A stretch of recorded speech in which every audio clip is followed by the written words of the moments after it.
to anybody. Biko.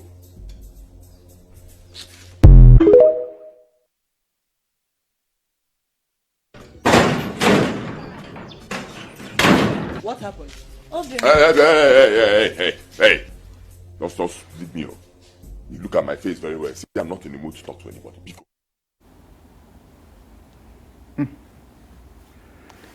We joboja. Chimala. Nai. Niyo deka omuntu nga kyamazima munyivu nenge kimunyiza temukitegera. Nga kituufu anyize nenge ekimunyiza. Tasaana kyogera. Tusa kinyonya tusa kyogera. Tekitegerekeka. Anga kwa musajja yafiirwa girlfriend we. Obusungwe waka. Omukazi amukubako limu. Tayogera ate ekyo kyogera oti. Nemboze fanagana kabwetu ne tugireke. Twana agamba nayo bano tebalina yadde kyama. Ne gwe yo haso. Kivula basijja tufa mangu. Obana ofunye ekizibu gwa hemne ekyo tasabulira ko munno gwo. Otagambe ku munno nti munange nafunye obuzibu. Twafiiriddwa gwe nani? Okanya kudda kanga amaaso gamyuse. Kati no Katonda akikolangako nga teyafiiridde wano. Kubajukira yafiiridde wano osobola okwewambamu ennaku nga 2. N'obula ne muziika n'okomawo.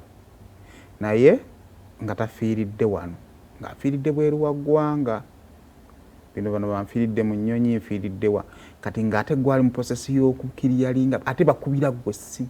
Bakwano we bakumanyi. Ne family kuyita ne family kumanyi. Ngoka tukoze tutya. Muko kati bate tulade tusabojje wano. Kati ebyembi ogendo byongerako nga mu week ate birthday ya mkyalawo. Ho. Naye ayagala obudde bwo. Oyina okubeera happy. Oyina okubeera happy. Kakati notukanga osekera mu kaseera. Olunaku omulambo lwogutuuka nga birthday y'omukyalo olunaku lwennyini. Bakulaba weeyogeza wekka. Oli wakati w'entebe. Kati kyokola birthday giteka ku proteya.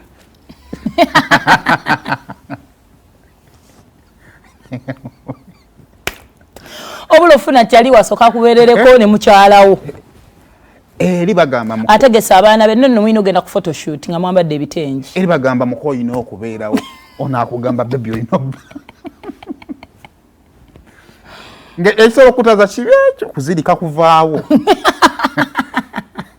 Bonna bamanye nti wazirika. Eno ne balipooti ng'azirisa essanyu eri kimweddeko n'azirika. Kuba ebintu biba bisobola okutambula. Asajja mulina ebizibu. Nkubuulira otime otuka ekigwa ku musajja najja n'agamba nfunye obuzibu. Naye simanyi ogenda kukitwala otya. N'akyogera eddakiika ago. Funye obuzibu simanyi bw'ogenda kukitwala. N'akiddamu. Naye nga gwalina okukigamba gwamukakkanya. Oyo kyogere tewali buzibu. Kyogere tujja kikwasaganya. N'akutunuulira ati okireete. Era nakyo nani kikunyumiza abantu era banagamba naye. Ono omwana ye talina kintu kyasirikira. Tokuuma byama ye nga nnyini wakyo kyamulema n'akikuwa. Nnyumiza emboozi gwe. Zuli Smart Services basebe ne bannyabo abakola mu gwakulongoosa ababaddeko naffe over the weekend.